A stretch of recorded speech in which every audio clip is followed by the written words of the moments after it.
భారతదేశం మొత్తం అయోధ్య వైపే చూస్తుంది. అయోధ్యలో శ్రీరాముడి పట్టాభిషేకం మనము చూసినమేమో కానీ అట్లీస్ట్ కనీసం రామ్‌లల్ల విగ్రహాన్ని ఎప్పుడెప్పుడు ప్రతిష్టాపన చేస్తారు ఆ అయోధ్య రామ మందిరంలో అని ప్రతి ఒక్క భారతీయుడు, ప్రతి ఒక్క హిందుత్వంలో పుట్టిన హిందువులైతే గనక 500 సంవత్సరముల నుంచి కళ్ళు కాయలు కాసేలాగా వెయిట్ చేస్తున్నారు.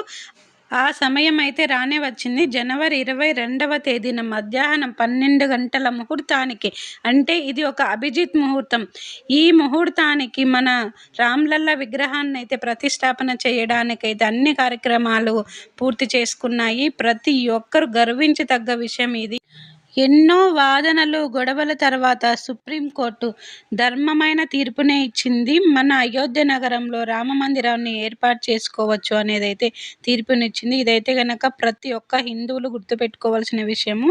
అలాగే ఈ జనవరి 22వ తేదీన అయితే 500 సంవత్సరముల నిరీక్షణకైతే తెరబడింది. ప్రతి ఒక్క హిందువులు ఇంట్లో ఒక దీపావళి పండుగనే సెలబ్రేట్ చేసుకోవచ్చు అని చెప్పుకోవచ్చు. 1528వ సంవత్సరం జూన్ 6న బాబర్ 1,75,000 మంది హిందువులను వధించి అక్కడ రామ మందిరంను కూల్చివేశారు. 100 BCలో చక్రవర్తి చంద్రగుప్త మౌర్య అయోధ్యలో ఒక గొప్ప ఆలయాన్ని నిర్మించారు. తర్వాత 1528లో బాబర్ తన సైన్యాధిపతితో రాముడి గుడినైతే కూల్చివేయడంతో చాలా గొడవలు జరిగాయి. తర్వాత 1853 మొదట్లో సన్యాసులు, సాధువులు ఆలయం కోసం పోరాటం చేశారు. ఈ వివాదం తీవ్ర రూపం దాల్చడంతో బ్రిటిష్ వారు వివాదాస్పద స్థలాన్ని హిందువులకు, ముస్లింలకు విభజించారు. అలాగే 1859లో కాంప్లెక్స్ వెలుపల పూజలు చేయడానికి హిందువులకు అనుమతి లభించింది. డోమ్ కింద నమాజ్ చేసుకోవడానికి ముస్లింలకు అవకాశం ఇచ్చింది.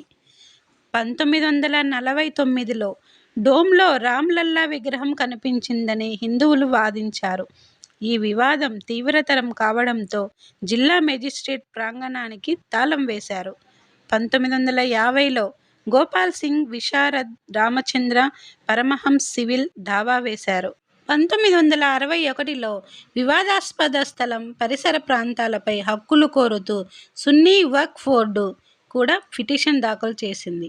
1986లో అప్పటి ప్రధాని రాజీవ్ గాంధీ ఆలయానికి తాళం తెరిపించారు. అలాగే 1990లో ఎల్కే అద్వానీ దేశవ్యాప్తంగా రథయాత్రను ప్రారంభించారు. అదే ఇయర్లో అక్టోబర్లో కరసేవకులపై కాల్పులు జరపడంతో తీవ్ర అలజడి చెలరేగింది. 1992 డిసెంబర్ 6న వివాదాస్పద కట్టడాన్ని కరసేవకులు కూల్చివేశారు. 2002 అక్కడ ఇంతకు ముందు ఆలయం ఉందా లేదా తేల్చాలని భారత పురావస్తు శాఖను హైకోర్టు ఆదేశించింది. అదేవిధంగా 2010లో అలహాబాద్ కోర్టు వివాదాస్పద స్థలాన్ని వక్ఫ్ బోర్డు నిర్మోహి అక్కడ రామ్‌లల్లా మధ్య విభజించింది. 2019 వివాదాస్పద స్థలం మొత్తం రామ్‌లల్లాకు అప్పగించాలని సుప్రీంకోర్టు ఆదేశించింది. 2020 ప్రధాని నరేంద్ర మోడీ కొత్త ఆలయ నిర్మాణానికి భూమి పూజలు చేశారు. ఫైనల్గా 2024 జనవరి 22వ తేదీన ప్రధాని మోడీ సమక్షంలో రామ్‌లల్లా ప్రాణప్రతిష్ఠ జరగనుంది. ఈ పండుగను చూడడానికి ప్రతి ఒక్క భారతీయుడు ఉత్సాహంతో ఎదురు చూస్తున్నారని చెప్పుకోవచ్చు. ఇక్కడ నాకు తెలిసిన ఇన్ఫర్మేషన్తో అయితే నేను ఈ వీడియో చేశాను. ఈ వీడియో నచ్చితే ఖచ్చితంగా సబ్స్క్రైబ్ చేయండి. అలాగే లైక్ ఇవ్వండి. మీ ఒపీనియన్స్ ఏమన్నా ఉంటే కామెంట్ పెట్టండి. ఓకే, బాయ్ అండి.